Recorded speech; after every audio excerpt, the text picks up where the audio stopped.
So we will get started in just a minute. If you are here, please let us know. Please say hello in the comments so that we can see you. The plan for the next 30 minutes is that Sarah and I are going to have just a little bit of a recap on our reflections of the Squiggly Careers Video Club this week and our topic of how to change. Katie Milkman's book, How to Change, which has been turned into a 1-hour video book by LIT Vid. So we're going to do a bit of our reflections on that. We're going to ask you for your reflections. Hello, Rebecca. I think Rebecca's running an internal sort of community club on this. Hey, Kathy. So we're going to get a little bit on your reflections. So please be ready with your reflections. Be ready with your questions. Let's be a learning community. That is what this is all about. This is about actually having a conversation about some of this stuff. So please let's do that. And then we would love for like the last sort of 5 minutes or so just to move into action. So as a result of maybe what you've listened to or what you've watched or this conversation today, what is this making you think you're going to do differently? So that's our plan. 30 minutes, cramming it all in, as we always do in any kind of squiggly situation. But hello to everybody who's here. Hello to Emmy and Yolanda and Laura. I loved watching the video book. That's brilliant. That's brilliant. Hello, everybody. So let's start with our reflections to begin with. So this is a 4-week program, the Squiggly Careers Video Book Club, in partnership with LIT Videobooks, who have given everybody who's part of the club free access to their LIT video book library for the entire this month actually and next month. So you've got another month to watch it. We picked 4 titles that we thought were going to be useful for our community. So Change this week, Influence next week, Burnout on week 3, and then we have got decision making on week 4. So 1 a week. And the idea is that between listening to the podcast, watching what you can of the video book, that hopefully it will give you some useful insights and ideas that you can put into action. So how to change? So we recorded the podcast. We watched the video book before Christmas, actually. So what do you remember? What are some of the stuff that still sticks out from you from Katie Milkman's work? 2 things, both of which I think perhaps surprised me or felt like new news, because I've read a lot about goals before and change, but one was the fresh start effect, which I think both of us it kind of stuck as a name. It's a sticky name. And what Katie talks about is actually whether you create a fresh start moment or whether it is a natural fresh start moment like January, they are useful as a reset. But I think the thing that I found most interesting is that you don't have to wait. You don't have to wait till a January. You could just kind of go Monday because it's the start of a week, or post your birthday, or I don't know, a project finishing at work. So you can sort of almost manufacture in a useful way the fresh start effect to work to your advantage if you want to change something. So say you wanted to change a habit at work, you wanted to kind of do something different, you wanted to experiment with something new, you could go, oh, okay, when do we have a natural break point, a natural transition point? So I found fresh start effect useful, not just in the new year, new me, which I'm always a bit more skeptical about, but in the, okay, well, I could create these things in a useful way.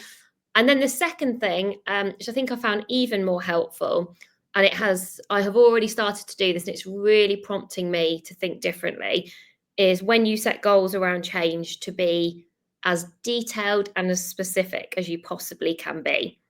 And so it's not about saying I'm going to exercise more. It's not even about saying I'm going to go to more exercise classes. It's when are you going to do them? What are the days? How are you going to make them unmissable? What's most likely to get in your way? It's sort of I think it's like dissecting your goal around change, or you're kind of dissecting the change to make it much more likely that you will then achieve that goal. And that I have already put into practice at the start of this year when I was thinking I moved house and I want to kind of restart my exercising. So I was like, right, what day of the week I'm going to go, which is a specific class. I'm going to go with somebody, because I'm like, oh, if you go with someone, you somehow you feel a bit more accountable, like, because you're going together. And it's made me kind of sign up to that. And this person actually messaged me today and she was like, oh, I'm looking forward to going next week. And I was like, oh yeah, because I've sort of got to go now because I've committed to it. So I actually did this with a group yesterday in a workshop where we were setting learning goals for the year, we use the 5 W's and the 1 H to get really specific about our learning goals. So who, what, why, where, when, and how. And we sort of took our goals and went, why is that important? What exactly is that goal? When will I make progress on that goal? Where will I be when I make progress? So I sort of combined something that we use already, those 5 W's and that 1 H, as a way, or as a tool, I guess, to then really kind of describe that goal in as much detail as I could. So I found that really helpful. I think you are not alone. We are not alone with our love of the fresh start effect. So Anne liked it too. And then who have I just seen here? Jess saying that every time she plans for a race, obviously because our context is very like career development, because that's what we geek out on. But I think the fresh start effect can apply to, so, you know, it applies beyond careers, running races, for example, like Jess. What we've tried to do with the video book club is what we're really trying to do is give people lots of ways that they can learn. So some people will love watching the video book. Some people might like listening to the podcast. Some people might like downloading the pod sheet, which is like the fresh start effect, for example, is summarized in the pod sheet. So with the video book, don't even worry if you can't watch the video book. You've got that until the end of February anyway, and you can still learn a lot from just joining this conversation, for example. So please use this month and all the stuff we're creating to learn in the way that just feels like kind of what you like, but interested in everybody else's reflections. So if you have watched the video book, or you've listened to mine and Sarah's conversation on Tuesday, or Katie and Sarah's conversation yesterday, let us know in chat what has kind of resonated with you, maybe, or if you're brave, what changes that you are inspired to make this year. Taking kind of the theory of how to change and applying it to something that you actually want to do in your work or in your world. What do you want to change, or what has stuck and stood out for you in how to change? Just have a go at Anne. Anything else? I liked the making it easy point. That's in the pod sheet, actually, just about the easier that you can make the change. This is I think this is one of the things that James Clear talks about with habits, like removing friction. So if there's a change, I think the thing that people often talk about is exercise, isn't it? Like if there's a change you want to make, you want to do exercise, then in the morning, like having, you know, all your kit ready, so you like literally you get out of bed and then it's in front of you, just makes it, you know, gets rid of the friction. Also, I want to say big hello to Kath and the Welsh Water crew, because Kath is with 13 people from Welsh Water now watching this together. They're doing a little watch party. We love that. Kath. Kath is a skeptic like Sarah about fresh starts, so she's always failed. Linked to confidence and growth mindsets made me think differently. Yeah, I think to have a fresh perspective on fresh starts, I think you can almost look at your year and think, if I was going to look at my year with a lens of fresh starts, then when else other than January could this be? Like start of a quarter, start of a new financial year, birthday, for example. Like I think there are lots of moments, fresh start when you get back from a holiday. Like if you can often find more fresh starts if we don't just, you know, like the pressure on January, like get rid of the January pressure. I like Paul's point. It's reminded me, actually, that did really resonate with me around there's carrot and there's stick when it comes to change. And I think probably we all need a bit of a combination of both. And that was one of Katie's examples of like, well, if I don't do this thing, then I'm going to donate to a charity. And I think the example that Katie gives in her book, and she talked to me about, was like a charity that you don't believe in, which I found a bit hard to get my head around, because I was like, oh, how can you not believe in a charity? But she had more of a sort of political stance on it, which I think is more common in the US. But it was basically something kind of you begrudge and that you kind of wouldn't want to do. So I kind of like that. It's sort of, the idea of holding opportunity and obstacle together, that sort of carrot and stick, which I think is helpful. I think it's Emmy has said, I see it line up with the son's school terms. So kind of fresh starts. Yeah, probably like he's back to school. It's a fresh start for everyone. I think there's a lot of parents who are probably thinking that right now. I mean, the fresh start is back. Phil saying, hi Phil. Phil's always a big Squiggly supporter, so thank you, Phil. Phil says, I found the insight around having plans but not being too rigid helpful, as you kind of, you know, you're not sort of flexible within a framework rather than maybe feeling the pressure of a plan, always quite useful. Aliens, we might need to explain this one, because people who maybe you haven't listened yet or you haven't watched, you might be thinking, why is Rebecca talking about aliens? Sarah, would you like to, having spoken to Katie, what is the relevance of aliens for how to change? It was about having sort of memorable kind of moments or objects or visuals that help to remind you do something. And so she kind of did this experiment where she used like the alien from Toy Story. That's the right alien, isn't it? That kind of like one. That's my impression of the alien from Toy Story. I mean, I love that. I always forget people are watching this / it's being recorded. So and they put it at a counter, you know, where you would pay for something in a cafe. And the idea then that would kind of be a prompt to remind you to do something. And one of the reasons I think she argues that works so well is that we all have kind of quite a lot of interruptions and reminders anyway in our day, but the alien felt different. And so it was noticeable, it felt unmissable. And so if you're thinking about change, actually what could you create that would almost disrupt your thinking, that would disrupt your day and prompt you, or nudge? It's about nudge theory, about nudge you into kind of going, oh, I'm going to do something different. If you want to follow someone who's really good on nudges and nudge theory generally, Rory Sutherland is he sort of, everything I ever learned about nudge and behavioural change, slightly more with a marketing slant, was from Rory Sutherland, but his work is definitely more in behavioural economics world, like Katie's, than it is in marketing. So yeah, it's all about kind of nudges, and we have so many nudges now. We've got to get really creative with them, essentially. There's quite a lot of love. Michaela's also loving the alien. So yeah, I think the alien thing is one of those, like Sarah and Katie talk about it, but I do think it really comes to life when you watch the video book. I think as we go through the next couple of weeks, I think sometimes you can just probably listen to us, and sometimes actually watching the video book really, really brings it to life. And I think the alien, because you can literally see the alien. And then Sarah said that when she did the conversation with Katie like had it on her desk. Yeah. I like Anne's point. I found this was really interesting as well. So Anne says, I found the part on mentors, sponsors, and how important stepping into that role is in terms of your next steps in self-development useful. Many people don't always recognize it's self-development too. So the point here, and Anne, feel free to correct me if I got it wrong. The point here is when you are trying to change. So let's say I'm trying to change, I don't know, how I present in meetings or something. I want to, communicate more clearly and confidently in meetings. That's something I really want to change. And I set myself up for success. It's fresh start, fresh start time of year, and I make it really easy to do all the good stuff. Then one of the ways that you can make the change even more effective is you can become kind of a mentor or a sponsor or somebody else who might want to make that change. It really makes it stick that you are doing that. And I think a lot of people might just stop with them. So here's a change that I'm going to make, I'm going to set myself up, job done. Actually, then thinking, how could this change that I am going to make be useful for other people? How could I help other people make that change? It's sort of, I always think about this as almost like a sort of a loop. And it's the thing that helps you to close the loop to make the change more likely to last really in your life. So that stuck with me as well. Any other things happening in chat, Sarah?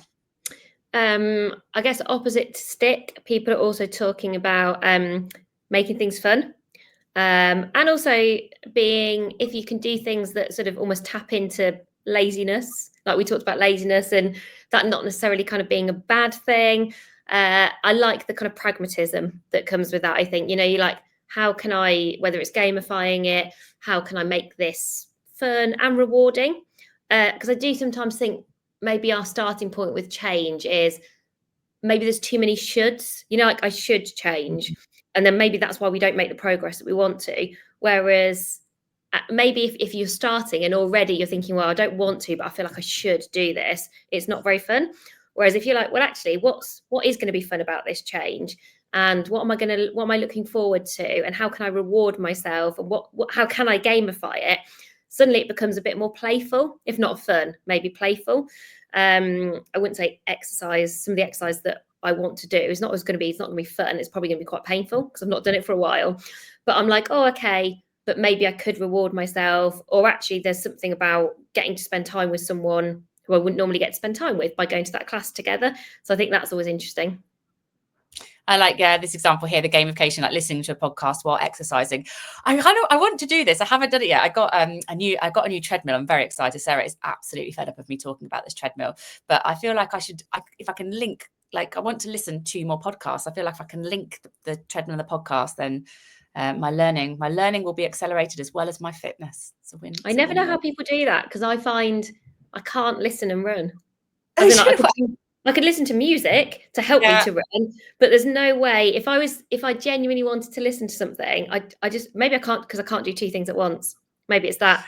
But people do, like loads of people listen to our podcast and they're like, yeah, I went for a run. And I just think, oh, I just don't have maybe people are better runners than I am. Maybe that's what it is. The thing that I'm doing, the lady like dances when she's she's running and kind of dancing. And sometimes I'm like, maybe I could do that. And then I'm like, no, that's an unsafe. As you fall off that treadmill. Yeah. But then I was actually thinking about this today. It's like when I listen to podcasts, I want to write things down. And I'm like, can I listen and run and write? And I think the answer is definitely no, but in my head, that's what I'd like to do. Laura, what changes are you making? Laura says, a change I made last year was having an accountability buddy. A safe place to discuss something means I will disappoint someone if I don't. God, you won't disappoint someone. They can just kind of encourage you and kind of help you create a fresh start next week. Maybe I had an accountability, but I had 2 accountability buddies. Yeah, I found it very helpful. I also think there is a lot of power in saying out loud the change that you want to make. So not storing it in your head. So writing it down, but also just the kind of the act of speaking about it, about sharing, because it's not even, I think, that person is going to then call you on it. I think it's just that you almost call yourself on it more because you've talked about it so much. So I feel like actually through the process of talking to Katie and then we talked about change, I was so much more, you sort of prime your brain, that kind of confirmation bias. I wasn't just thinking about change. I felt like I talked about it and said it out loud. And I was like, I am going to find a way to exercise again. And then I really thought about how am I going to do that? And I've talked about it in so many different forums now. I feel like I can't not go to this class next Wednesday because that's going to be my first moment. Because I feel like I've talked about it on podcasts, I've talked about it on videos. That person WhatsApped me today to say I'll see you next Wednesday. But that's probably what's different versus previous years where I would have held it in my head because I hold lots of stuff in my head. Well, I think it's she talks about closing the intention action gap. And talking about it out loud is sort of one of those kind of commitment devices. You feel more likely to keep it. I also, Raphael, I'm just putting your comment up because it made me giggle. That's so nice. We're very glad that we're in your top 5 Spotify list, and I'm glad that getting fit at the same time. Caroline is just saying that Caroline May saying that they've shared their resolutions across the team. And it felt really good to say it out loud. So exactly as we're talking about, I also do think, as well as holding people accountable, people are also supportive. So what Helen and I have often found is that because we know each other really well and we work together, when we do want to make a change, almost by just sharing it, I'll then think, well, how can I support Helen with that? How can I support Helen to spend time on that treadmill that she does sound very passionate about?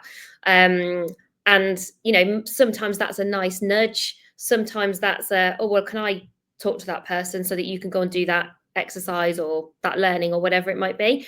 So I think if you are in that kind of high trust team environment where people will talk about those things, that's what I think the other benefit that you get is everybody sort of spots different way they can support, even if it's just by going, how is that going?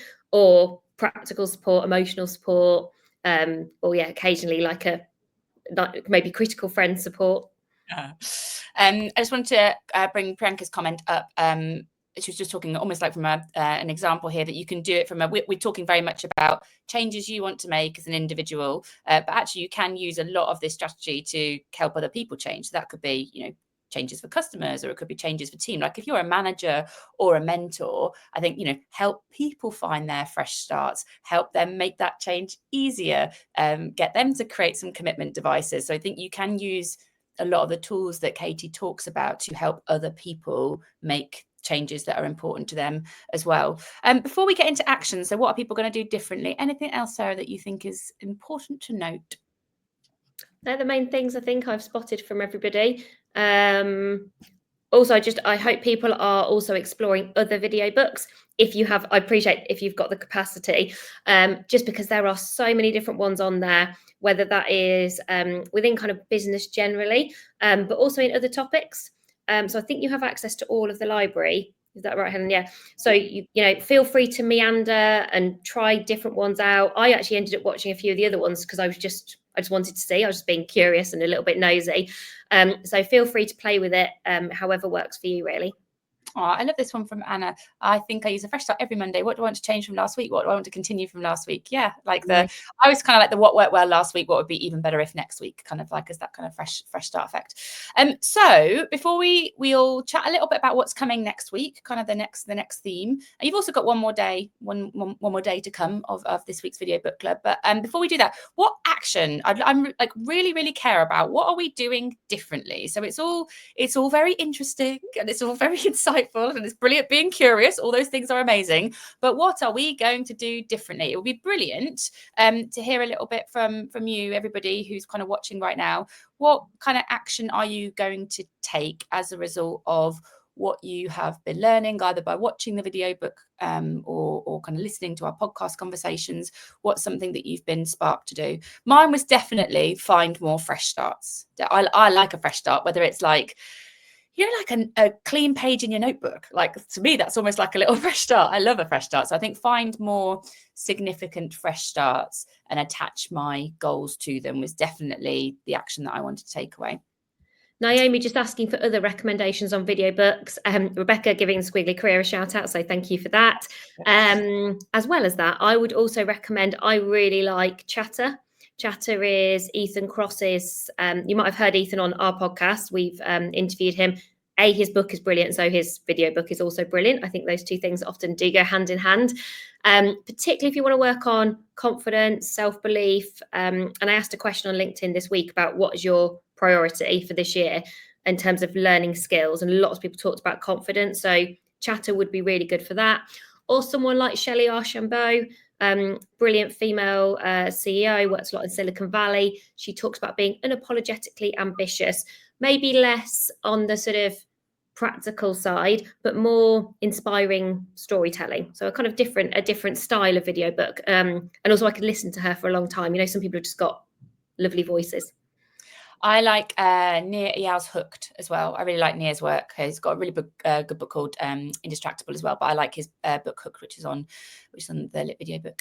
Actions. So Laura scheduled 2 sessions per week for learning, which is lovely. Priyanka's looking at commitment devices. We've got 10 minutes at the beginning of the day. I like this one, linking healthy eating specifically to temptation. Treating myself to buy something special that is healthy. Oh, I mean, I could chat about this all day. Special health stuff. Oh, Jenny, please don't get Helen started on that. I convinced myself that dark chocolate falls into this category because there's quite a lot of research on like the health benefits of dark chocolate. So I've convinced myself that is both tempting and good for my health. But I'll take your scallops. Lots of people talk about journaling in the morning and evening. Also tracking progress and celebrating. Like the idea of having flexibility on when to agree goals. Great, Isabel. I like that. I do think reward matters, especially if your goal is a big one. Having, breaking goals down so they're bite-sized, but also having rewards along the way, not thinking, wow, I've got to get to the top of the mountain before I sort of say, well done. What are kind of all the mini milestones along the way? I like this one. I haven't yet forced the husbands and kids to do our 2024 year review. I like that. Yeah, the idea of forcing the family to reflect together. Brilliant. It's really motivating, everyone, to see that you're getting involved and that you are learning and that you are so active here as well. Like, obviously, this is a total experiment for us. It's the first time we've done anything like this. So we really care about creating communities that want to learn together and that can put their learning into action. And so thank you for getting involved and for sharing with us. It's brilliant to see. Let's just talk about what's happening next. So what you can expect from the Video Book Club next. So tomorrow we will email you with the So What Now summary. You'll get one of these every week. It is just going to help you put your insights into action. So it'll just prompt you to think through, what am I going to do with what I've been learning? Lots of which you've started today. So hopefully that'll be a bit of a help because you've been here with us. Maybe you've been inspired by some of the things that other people are doing. And it will also have, if you've missed anything this week, so if you've missed any of the links or anything, we'll put it all in there just to make it really easy for you to catch up. And then next week, we will start a new video book. So next week, our video book is Influence, which is written by Robert Cialdini. I came across that book a long time ago because there's lots of principles in there which are quite useful for sales and marketing, which my Squiggly Career featured some of those elements. So I found it really interesting, and it was great. It was great to talk. It sold like something like over 5 million copies. I mean, it's a book that has sold a lot. And he talks through, on the video book, if you want to get ahead watching it, he talks through some really interesting research examples, these different principles. That's what we focus on in the conversations. Principles that you can put into action to increase your influence. And we sort of, I think the video book, if you watch the video book, he talks about those principles very broadly.